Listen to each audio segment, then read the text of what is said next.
Hello, and welcome to today's virtual event, the B20 Global Dialogue hosted by the U.S. Chamber of Commerce and B20 Saudi Arabia. We wish those joining from the region and the kingdom good afternoon and a good morning to those joining in the United States. It is a pleasure to welcome our distinguished guests and participants from around the world. My name is Kush Choksi, and I lead the U.S. Chamber's Middle East Department, which includes our U.S.-Saudi business program.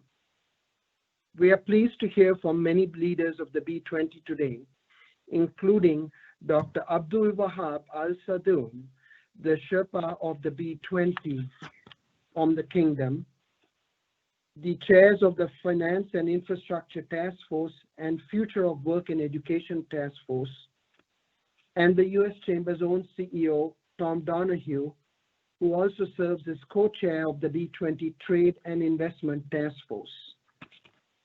We are also delighted to have the chair of the U.S.-Saudi Business Program, Representative PepsiCo, on this call meeting today, and also delighted to welcome leaders from the U.S. business community to today's event. Many are members of the Chamber's Saudi program and supporters of the global dialogue enabled through B20. We look forward to hearing from one of those leaders, Mr. Karan Bhatia of Google, during today's event.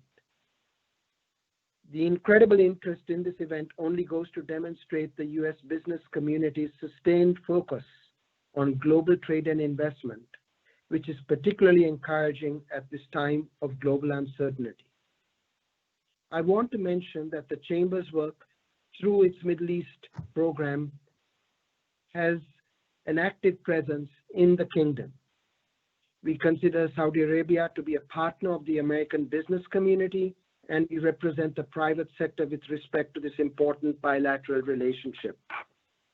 From hosting the Crown Prince, ministers of finance, ambassadors, and others to help coordinating the economic events during the President's inaugural trip to Riyadh, to work around the B20 and sectorial engagement on important issues to the business community, the Chamber has been and continues to be deeply engaged on behalf of American business in working with our friends in government to grow trade and investment ties between our two countries.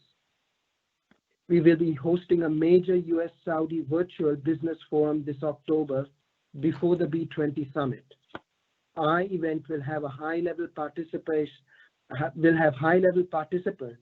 from both governments and private sectors, and we plan to continue today's discussion about ways to strengthen global trade and commercial ties at that October forum right before the B20 summit. During today's event, we will hear from the U.S. Chamber's CEO, Mr. Tom Donohue, who is co-chair of the B20 Trade and Investment Task Force and has led the Chamber's B20 participation for many years.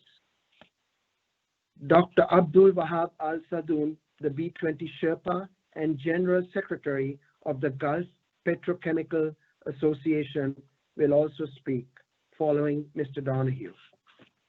We will then turn it over to the Chamber's Vice President for Global Initiatives, my colleague Gary Littman, who will moderate a panel discussion on building economic resilience through digital transformation.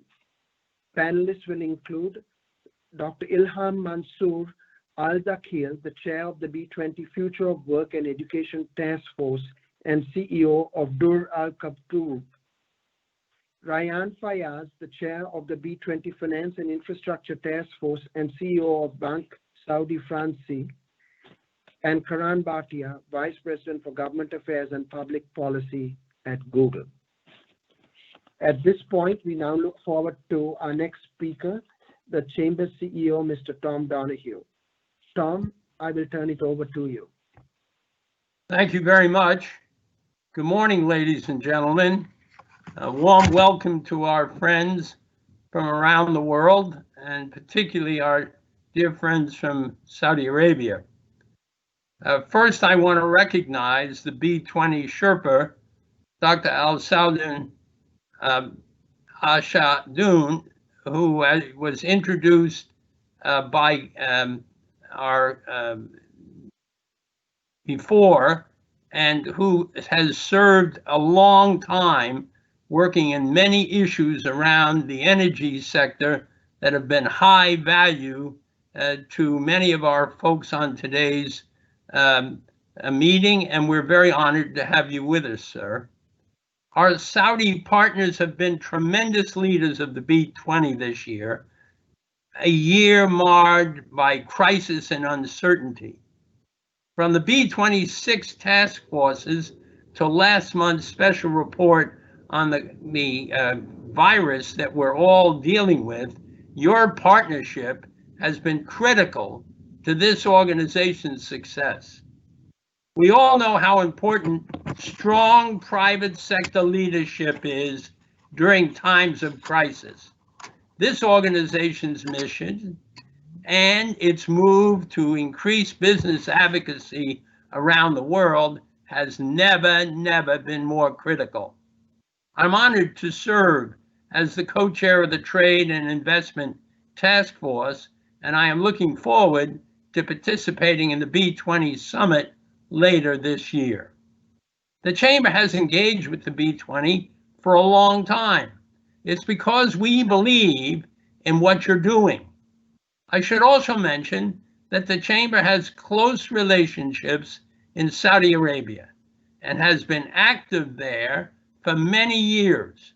We appreciate the Saudis' long-standing partnership and support of the American private sector. And I might say, as we finish the B20 later in this year, I hope the Saudi representatives will stay very active in the B20 activities going forward, particularly now that you've had the opportunity to serve as the chair. Today we have a lineup of distinguished speakers and a panel discussion on building economic reliance through digital transformation. We know that digitalization will play a very big role in our global economy moving forward. That means protecting our critical systems, automating processes, and upgrading our legacy networks to help businesses invest and get back to building economies. But before we get into that, I want to briefly step back and discuss the important role of international partnerships in this moment. This isn't news to anyone in this group, but the COVID-19 pandemic has made clear that the world is connected beyond the boundaries of borders. The greatest challenges we face and that we share, and the solutions to overcome them, will be born out of strong partnerships and close collaboration between nations. So what are the challenges ahead? According to the WTO forecast, world merchandise trade is set to plummet by anywhere from 13 to 32% in 2020. We all hope it'll be the smaller number. Every nation and every supply chain is being stressed by this crisis. And despite calls from some to turn inward, we can't solve these issues by closing our countries for business with the world.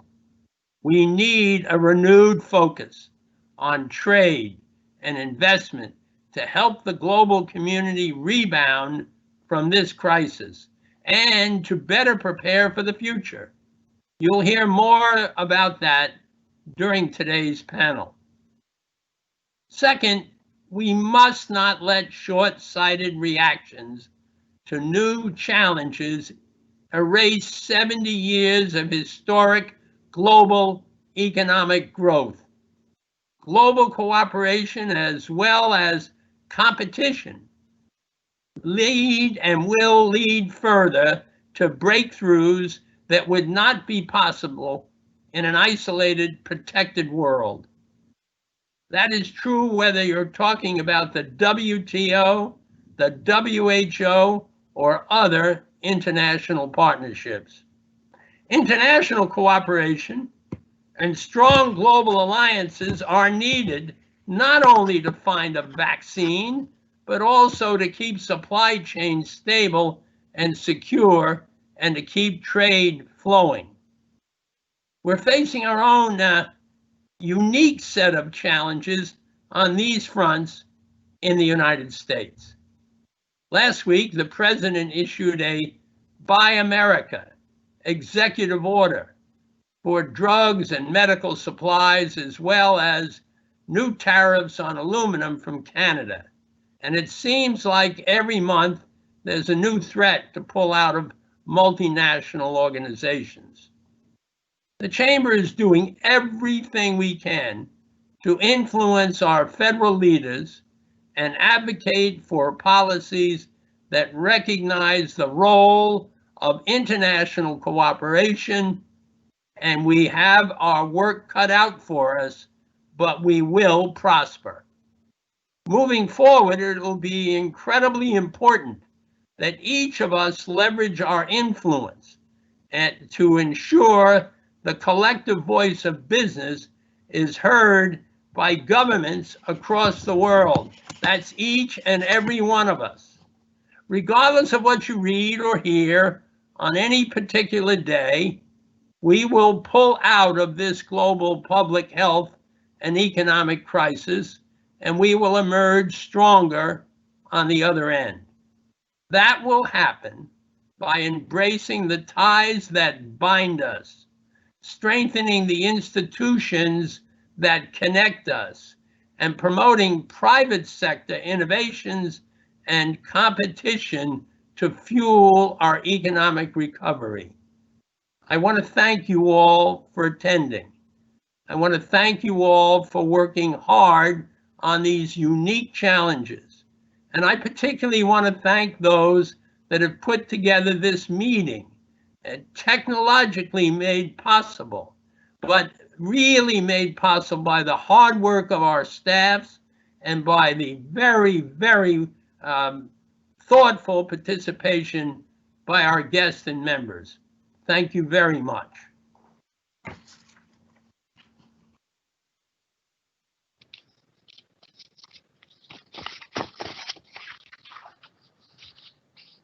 Good morning, ladies and gentlemen, colleagues from the US, from all over the world.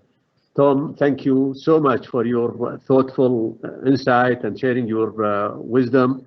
I think it greatly set the stage for our meeting.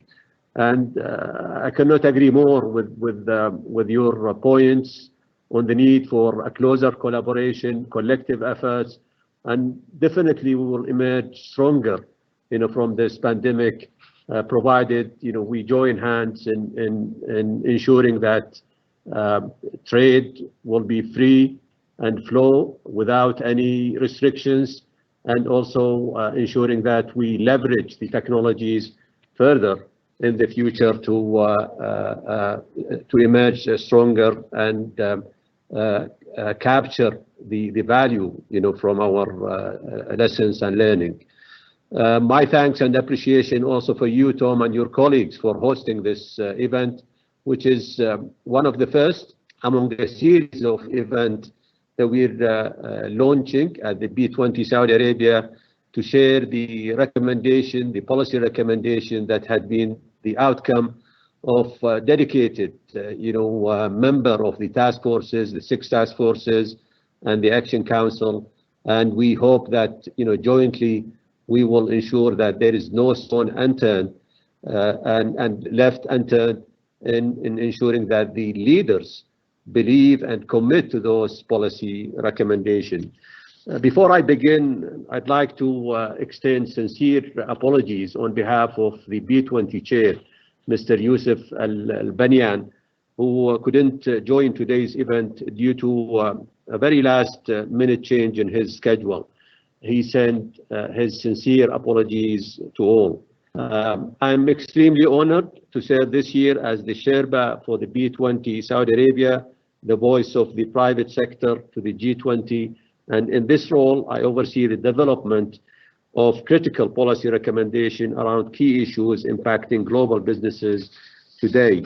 Our overarching goal at the B20 is straightforward: deliver policy recommendation to the G20 that advance the strength and viability of all businesses, small, medium, and large, and the communities and ecosystem which they serve.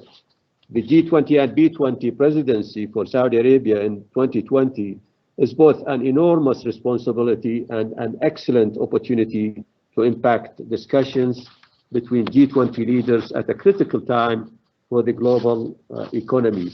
Our presidency of B20 comes at a time like no other in modern history, when the world is facing the urgent need to unite the efforts of political leaders and cooperate in the face of the current COVID-19 crisis. It is our opinion that cooperation and collaboration between governments, international organizations, civil society, and businesses is the only way to achieve an effective and timely resolution to this pandemic. As the voice of the business to the G20, we believe we are uniquely positioned to identify solutions to ensure business continuity and support society at large. And to do so, we will need the insight and support of organizations like the U.S. Chamber of Commerce. We're organized by 6 task forces and the Women in Business Action Council, all of which contribute knowledge, expertise, and resources toward achieving our collective goals. Across our 6 task forces and action council, we need to have a total of 80 members from the United States, which represent roughly 12% of our total membership base. In terms of co-chair representation, we're also honored to have you, Tom, as one of the co-chairs, and we have other co-chairs from the US, totaling 20% of the total co-chairs within the B20 co-chairs. As a network partner to the B20 and a member of our Trade and Investment Task Force, the U.S. Chamber of Commerce has provided essential support to our task forces and Action Council by actively contributing to the formulation and the advocacy of the policy recommendation. It is such partnership like ours that are critical during these challenging times, and we're grateful to be joining you today. The impact of the pandemic requires a swift and coordinated response on a number of important policy issues across the entire spectrum of the digital domain. Our task force chairs on future of work and education and finance and infrastructure will discuss further detail of some of the identified priority areas for B20 Saudi Arabia in this space. Dr. Ilham Al-Dakheel will address the importance of bridging the digital divide to further improve the future of work and education. And Mr. Rayan Fayez will comment on the role of technology in the finance sector to drive economic growth. When we started our journey early in this year, we have to identify our priority issues for the global business community, and the COVID-19 was not in the picture. Since then, the world has changed, and we had to quickly adapt to this new challenge. In response, the B20 established our COVID-19 initiative to address the impact of the pandemic in the business world. As a direct result of our initiative's efforts, we released in early July a special report to the G20, which outlined a 6-point plan to address both the health and commercial aspects of our societies. It is also meant to prepare for the recovery phase of the pandemic around the world. As we look into the lessons learned from the current situation, we all recognize that government cannot face current and future challenges alone. We all have a stake in collaborative thinking and action. Uncertainty will remain for some time. However, the steps businesses have already taken to redesign operating models and build resilience will be valuable in confronting a potential second wave of the virus. That said, while these COVID-19 recommendations address the short-term impact, we cannot lose sight of the long-term issues the world must prepare for now. These are addressed through the policy recommendation from our 6 task forces and Action Council, which we will submit to the G20 during our B20 summit scheduled for October 26-27 in Riyadh. In closing, I want once again to thank the U.S. Chamber of Commerce for hosting this important session and all of you participating. The decision we take today are key to leading us to a more resilient and sustainable economic future for all. Thank you very much.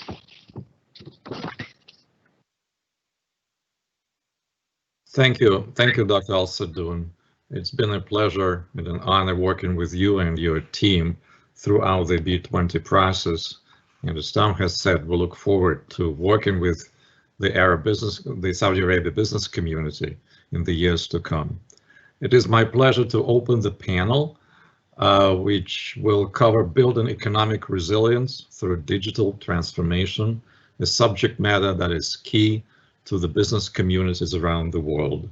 And we have a stellar group of panelists, people who have been deeply involved in the B20 work and advising governments in G20. We have Dr. Ilham Mansour Al-Dakheel, Chair of B20 Future of Work and Education Task Force and CEO of a prominent education company. Mr. Rayan Fayez, B20 Finance and Infrastructure Chair and CEO of Banque Saudi Fransi. And of course, no strategic conversation about digital economy would be truly strategic without Karan, Bhatia, Vice President at Google and an old friend of the Chamber. With that, let me open the panel, and I will start with a question to Dr. Ilham. Dr. Ilham, we have all seen and experienced the importance of online economy, both personally and professionally. As business people, in preparing for the recovery phase, how would you describe the importance of digitalization in the workplace? And also, given your experience as CEO of a prominent education company and your personal experience, business people, just like everybody else, are looking towards the beginning of the school year. And as kids go to school from elementary to college level, how should business respond to the challenge of digital divide? Let me start with that easy question.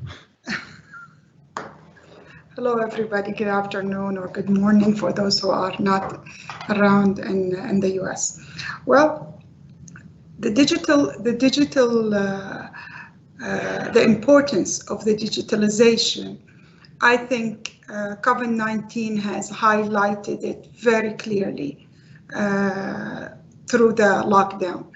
If we know that 2.7 billion workers, which amount to 81% of the world workforce, have been affected by that lockdown, then we know the importance of digitalization.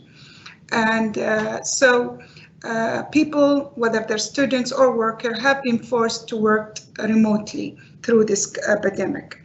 The COVID-19 in many ways fast-tracked the transition to digital technology. Organizations are realizing the importance and benefit of the digital technology, both at work and at the classrooms. When you talk about the priority for the business community, our first priority, I believe, has to be the arrangement for a swift and safe return for our employees and our students to schools and to workplaces.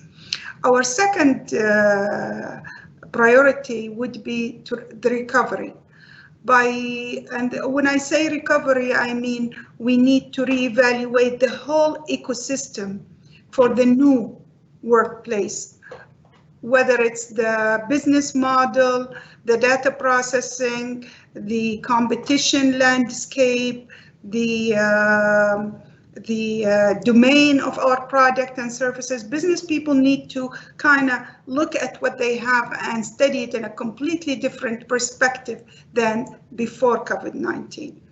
The third priority, I think, is the long term. So we are actually working in 3 time horizon: immediate, intermediate, and long term.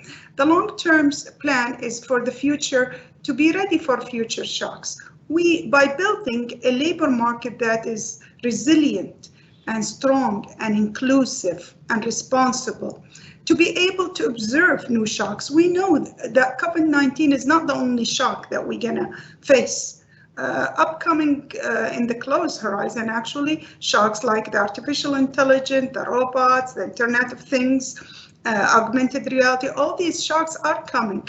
So how can the business be ready to observe these shocks is very critical. And I think everybody now is keen to study their business operation from a completely different perspective than before COVID-19. Now, in relation to the next question, which is the second part of your question, which is the education part, is that had hit very badly schools. If we recognize that statistics shows that only 59% of the global population has access to the work tools, to work or attend schools remotely, that's scary. That is very scary. In addition to it is the burden of families having to be available at home to stay home when they can't afford to stay home. That adds to the problem. We need to make provisions that allow us to have equal opportunity to learn. The Future of Work and Education Task Force has worked very hard on that perspective.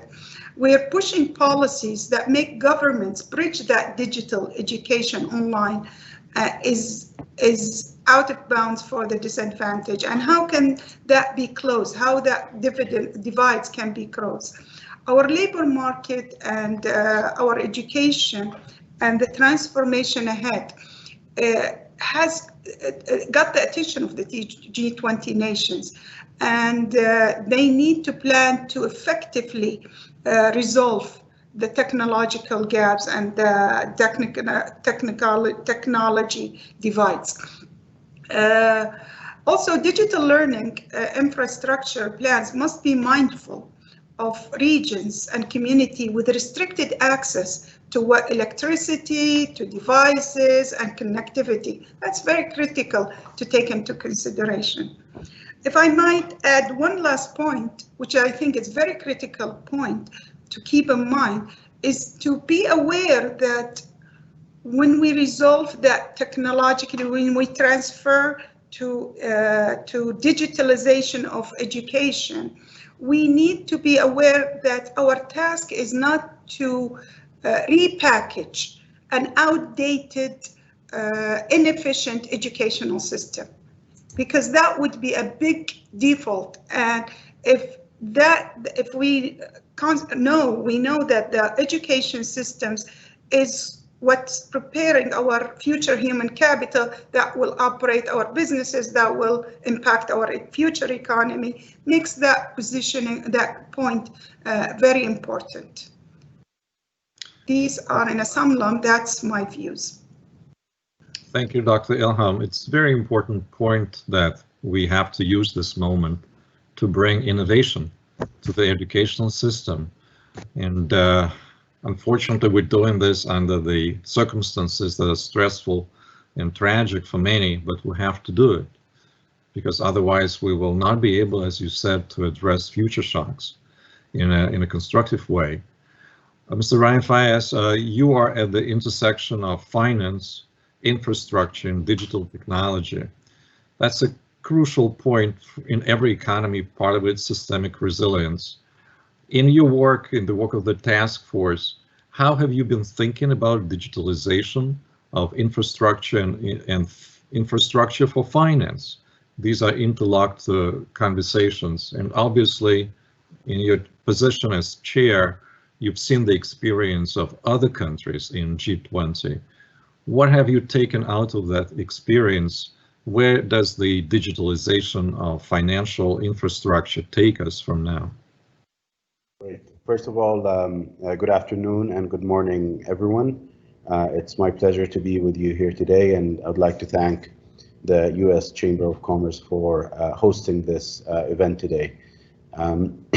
I think it's when we look at the Finance and Infrastructure Task Force and when we look at the key priorities or the pillars on which it is built, technology and sustainability are the two key pillars really that's driving the way we think about it. So our focus is really to equip the finance and infrastructure sectors with the necessary tools for future growth, obviously all of which under a supportive regulatory environment, which is a key component, and we can talk about that a little bit later. So as we translate this into key priorities, those translate into four: supporting sustainable infrastructure, facilitating sustainable finance, accelerating the adoption of technology in the financial sector, which is a point I'm going to focus on, and strengthen the cooperation around the world on prudential standards and reforms, which also feeds into the technology part. When we look at the finance sector, so that's effectively the key areas that we're focused on in the task force. But if we zoom into the finance sector, the technology, the role of technology in the finance sector, obviously financial institutions were early adopters of technology, and they have been, it's been fintech in particular has been a hot topic over the last few years. We've seen an incredible increase in fintech capital going into the fintech space since 2011, and we're seeing billions of dollars annually being invested in that space. Having said that, we do believe that we're not tapping the full potential of technology in the financial sector. And that's largely driven by the market environment, the way we access customers and regulators, as well as obviously the global, different global regulatory standards. So in a weird way and in an ironic way, really borders have been brought up and walls have been brought up between countries in a completely borderless sector, which is the technology sector, simply to accommodate for global regulatory standards that may be inconsistent or may not be compatible. So our key focus really is to think about how can we, and obviously data is a very important part, but how can we work collaboratively at a global level? And that goes back to some of the points that Tom mentioned earlier around taking down borders, working together collaboratively, making sure that we view, and obviously the B20 by definition is a multinational kind of organization that would look into developing global regulatory standards to really push the financial technology space to tap the full potential of what technology can offer to the financial space, which today we're really not honestly capturing. We may be capturing at a local level. There may be a lot of fintechs happening at a local level, but as we think about how does that translate or gets adopted globally, we are facing issues. Data, obviously, as it is in financial sector and in many other sectors, is a key issue. The trust and transparency of data is a key issue, as well as data protection and avoidance of misuse of data through cyber security threats or other customer information vulnerabilities that financial institutions carry across the globe. So in summary, I think it's been an area that has been heavily invested in for the right reason, huge opportunities, but our role in the B20 is to work with all the multilateral and global institutions and regulators to create an environment where we can collaboratively work together to tap the full potential and the full value of technology into the financial space across border for what is by definition a borderless product. Thank you, Mr. Fayez. That's really, it's an optimistic assessment of where we're heading.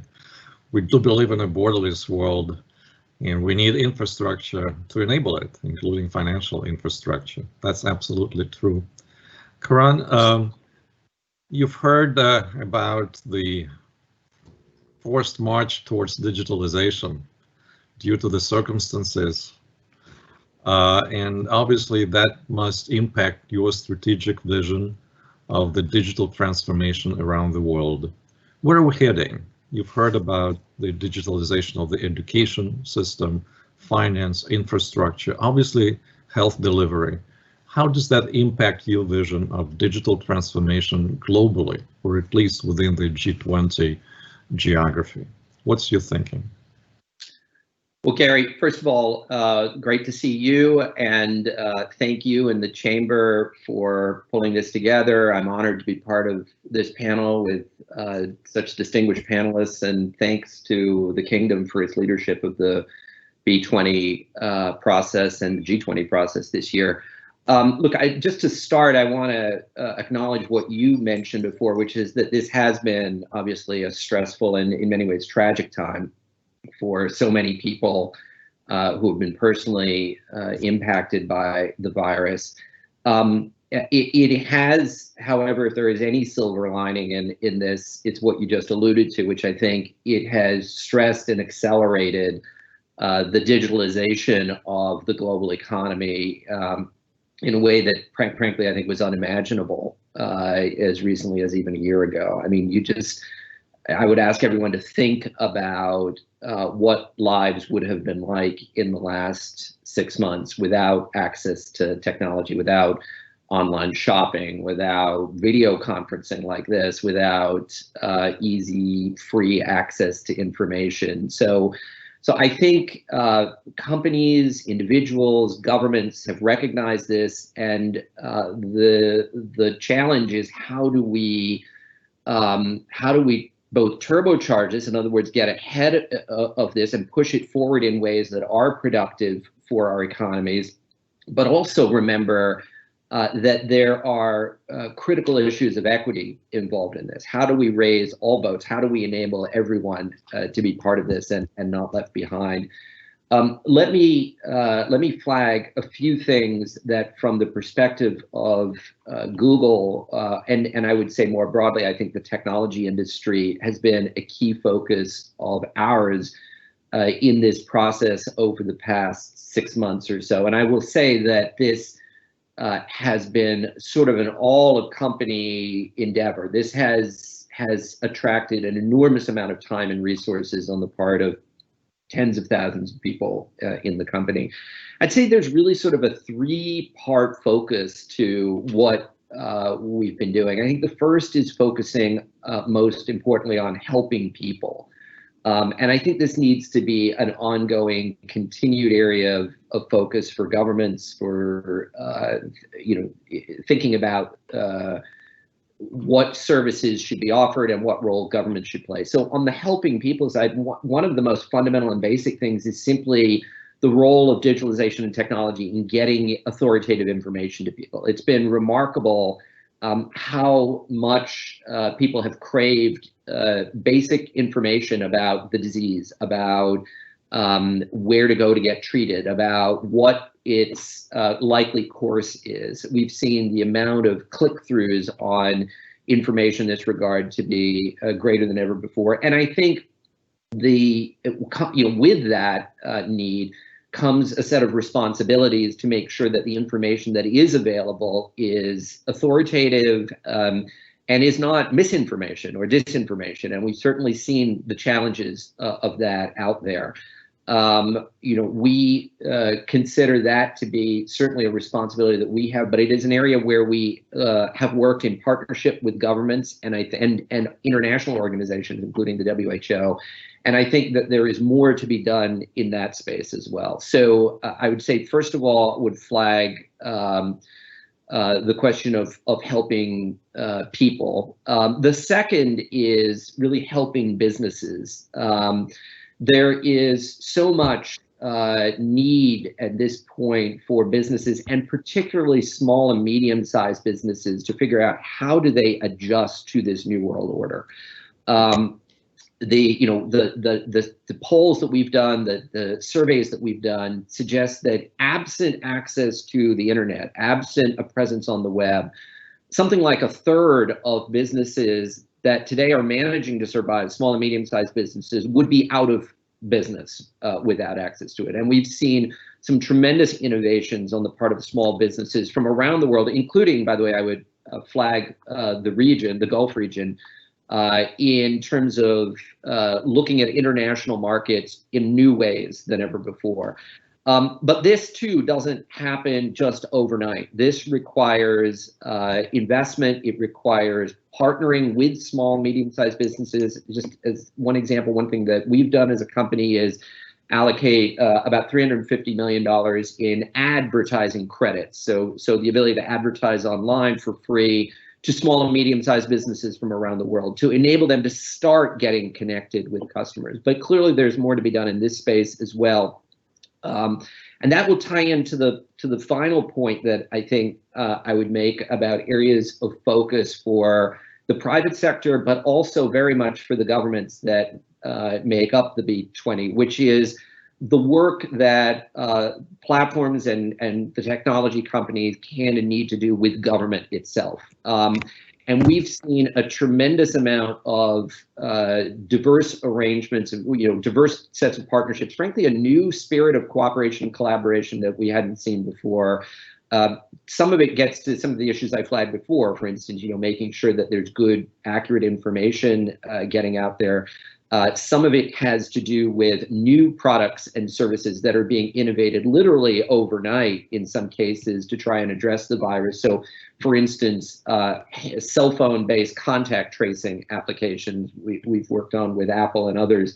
And then issues like, what Dr. Ilham was talking about in terms of enhanced education capability, the ability for students and teachers to be able to connect in new ways online. Is another mechanism, another way in which collaboration is occurring. I think, but just to close, what we believe is needed, there's a lot of great work that's going on, but it is happening to some extent in an uncoordinated way. Company A is doing great work in this space. Company B is doing great work in that space. Government A is doing great work in one space, and government B may be doing great work in another. But the collaboration and the sort of direction of all of this, what are priorities and what are some of the lessons learned? And the last point I would leave you on is the core of this is going to be digital skilling, frankly. The need for, whether it is small and medium-sized businesses or teachers and educators or government officials themselves to get up the digital learning curve, I think needs to be a core area of focus for the multilateral system, in all honesty, in this period where we are now in a new phase of the global economy. It is the digitalized phase. And so making sure that, again, to go back to this point of equity, that everyone is able to equitably benefit from that. People have to have the digital skills and able to do so. So I'll stop there. Karan, thank you very much. First of all, let me remind our audience that they could use the chat room to post questions, and we'll publish the questions and ask the panelists to answer them.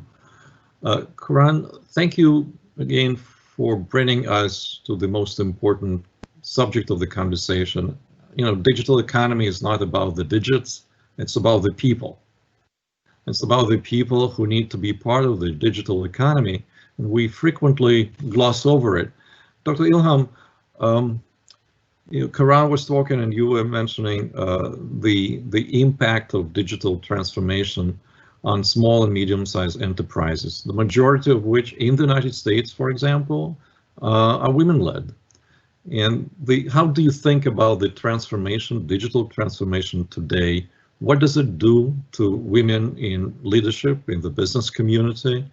Is there anything that needs to be done specifically to empower women who have, additional burdens in families typically, and also in helping women develop and grow their small and medium-sized enterprises and make sure that they become global multinationals? Sure. Well, when it comes to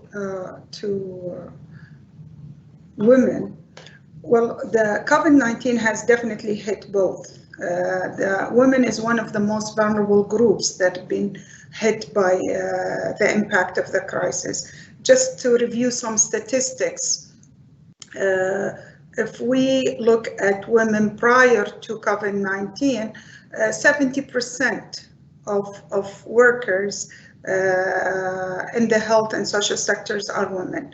Women traditionally before COVID-19, you work on low paid jobs, no social protection, informal jobs.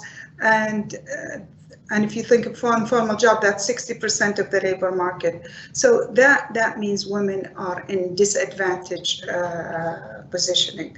Also, research shows that women entrepreneurs, women who works as entrepreneurs, are usually less likely to be supported from a financial point of view. They can't get loan as easily as men do.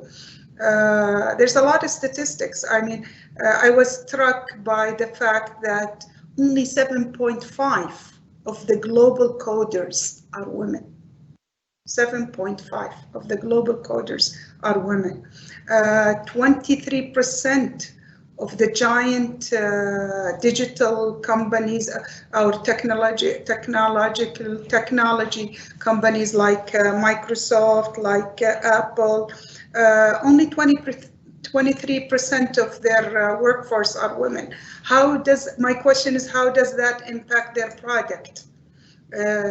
These questions raise a very important perspective that we need to keep in mind in any reforms by the government that will be implemented. It needs to be looked at from a gender lens and to achieve equity when it comes to utilization of these reforms. So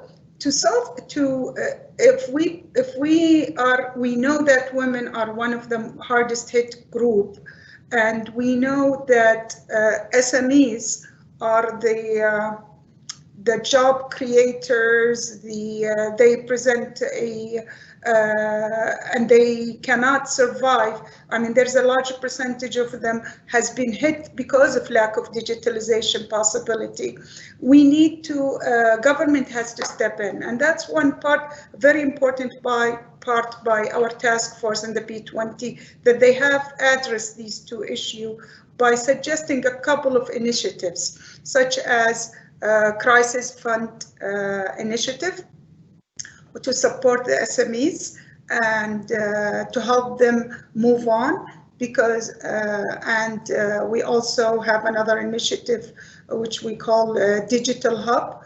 We combined that, we came up with that with our colleagues in the Women Action Council. That Digital Hub, the purpose of it is to improve the chances of attracting women to the digitalization sector. There is a lot, how do we make the SMEs, how do we expand their market by introducing, lessening regulation when it comes to joining, to crossing international boundaries. There is a lot of actions that needs to be supported by the G20s to help both the SMEs and the women to have a more successful to passing through this crisis or facing the future crisis, in both sides. Dr. Ilham, thank you. And by the way, we really welcome the B20 Saudi innovation of creating the Women's Council. Dr. Al-Sadoun, we think that's one of the most important innovations of this year's cycle. Mr. Fayez, you're getting the toughest question, I think. Sorry about that, but with all the discussion about digital revolution, it will leave many people behind. It will require an upskilling on a scale that we have not been prepared for. And a lot of people may find it difficult to do that, may not have the means to do that, not have available infrastructure or financial resources to face the digital revolution. In your discussions within B20, in your work, in your own thinking, how do you see industry and governments being able to work together to address this challenge? Millions of jobs will have to change if digital revolution is to become a productive phase of human development. I think that's a very important point and very topical these days, especially as we look at the implications of COVID. As was mentioned earlier, accelerating some of the digital agendas and actually finding ourselves already doing it, already kind of, skipping 2 or 3 years, if not more, in the digital planning. I want to look at this point from 2 standpoints. One, from the financial sector, and secondly, from a broader context. When we look at the financial sector in particular, in fact, actually, what I believe is the capital and the innovation going into digital and technology is actually leveling the playing field. When we think of financial inclusion at a global level, and when we think of countries where, let's say, the financial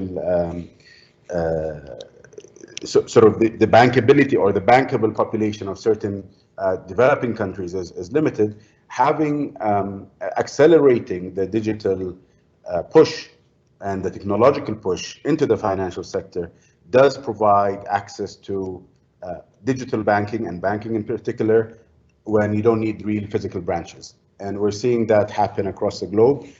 We see that happen in Saudi in particular, where it's a very digitally connected country, and the population is quite digital savvy, and therefore actually the availability and the accessibility to banking and financial sector products is going to be much more accessible. Obviously, provided that the infrastructure is there, and hence, the importance of the infrastructure part of our task force is not only about the financing or the financial sector. Infrastructure, when we think about it, we don't think about it only in sort of roads and bridges. We think about it in digital infrastructure as well. And the fact that we're having this webinar today and this meeting, and the fact that many businesses have continued to operate through the pandemic quite uninterrupted is in fact the result of the significant investment that many countries have made in their digital infrastructure. So that has gone to facilitate and increase the accessibility of financial inclusion in general and in financial sector.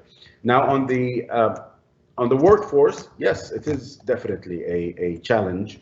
When you have an industry, whether it's our industry or any other industry, changing very quickly, and digital literacy, if that's the right word, becoming even much more important than ever before. I think we're going to see an evolution of the skills needed in the workforce. What we're doing, we would look at, I wouldn't necessarily only look at it as loss of jobs. I think if you just simply look at the high level and the math, yes, you may see a significant number of jobs that are no longer going to be needed. But in the same way as any other industrial revolution or any other technological revolution that we've seen over the decades, we find ways to adopt. We find ways to reskill. We find ways to have the employees, whether existing or incoming employees, adopt to what the new reality is, whether it's by reskilling or by learning something new, to really capture the opportunity that's there. I think looking at it in a very simplistic way of job loss, I believe is only half of the story. I believe the other half includes a significant amount of job opportunities created in the field.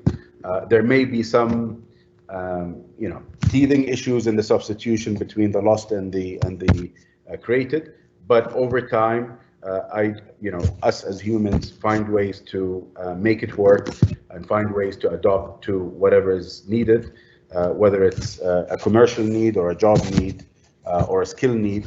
I'm an optimist by nature, and I don't think we'll have a big issue in kind of transforming the job lost into job opportunities and finding ways to capture those. This seems to be the qualification to be part of this panel. You've got to be an optimist, otherwise you're not welcome here. Karan, digital economy, digital tools are playing an extraordinary part in response to the health crisis we're all experiencing. And that's obviously a key component of the focus on the people. Could you comment in kind of in the conclusion of this set of questions on the role of digital tools, digital transformation in addressing healthcare crisis around the world? I know that G20 under the Saudi leadership was the first to discuss digital health at the meeting of the ministers of health. And it's our hope that G20 will continue looking at that issue in all of its complexity. But what are your thoughts in terms of the role that digital technology is playing in addressing healthcare crisis right now that's so key for us to get to any kind of recovery? Well, Gary, like my fellow panelists, I'm a congenital optimist, and that's I think, and particularly if you're in the tech sector, I think it comes with the business. But look, a couple of things I'd say. First of all, most fundamentally, it's important to recognize that every business now is a digitalized business, effectively, and certainly the technology or the healthcare sector has been on that route for quite a while. What's exciting is to see the array of new tools and new businesses that are sort of playing in that space. Whether you talk about sort of larger platforms that are providing services that are helping healthcare authorities address the crisis. So I'll just give you an example. We have created a tool that allows healthcare authorities around the world to simply assess movement of people in an aggregated way. So there's no privacy concerns here, but you can determine whether, based on some new pronouncement around stay-at-home orders or so forth, to what extent people are actually obeying that, whether they are going to shopping malls, whether they're going into parks. And so it's allowing government authorities to sort of figure out what the impact of their healthcare pronouncements actually are. That's a new tool that didn't exist 3 months ago, 4 months ago. And so you are seeing innovation like this. But I come back to, I think a lot of the most interesting innovation here is going to be through startups, through small and medium-sized businesses. And there, we've talked about a lot of these things, but certainly skilling, I think, is a key element. I think access to capital, and Dr. Fayez sort of ran through that, I think is going to be an important component. I think unlocking access to productivity tools like cloud services and ensuring free flow of access to that is going to be critical. And of course, access to the markets themselves, enabling those healthcare and other markets to be sufficiently open that new players can get in. So lots for the G20 governments to sink their teeth into here in the upcoming meetings. Karan, this is a wonderful and optimistic message. Appreciate that. That's a perfect closure for our discussion. Let me again express our gratitude to the panelists and to the B20 Sherpa. To repeat what Tom Donohue said, we really hope that you will stay engaged with the process. We want folks like you to be part of the global conversation and communicate our thoughts and our vision and our problems to all of the G20 governments. We'll be there, the US Chamber will be there, involved with our members and our capacity to deliver political messages in the United States and elsewhere in the world. With that, let me pass the floor, the virtual floor, back to Kush. Thank you. Thank you, Gary, and thank you to all of our panelists, Dr. Ilham, Al-Dakheel, Rayan, Fayez, and Karan, Bhatia, for that very informative panel. Digitalization has been a strong global trend even before COVID, as our panelists pointed out, and since the pandemic began, will be a key factor in the global economic recovery as we look to adjust to a changed world. We certainly, as Gary said, need more discussions like this between private sector leaders and government officials from the G20 and around the world to explore what this may look like. In closing, I would also like to thank Dr. Al-Sadoun for his earlier remarks and his leadership as the B20 Sherpa, the Chamber CEO, Tom Donohue, and to all of the participants on this event today. We appreciate your efforts that have led the B20 to push for real and impactful actions and reforms, and to the Kingdom for its leadership role on the B20 this year. Thank you again, everyone, for participating in today's events, and we look forward to our next meeting. We are now adjourned. Thank you.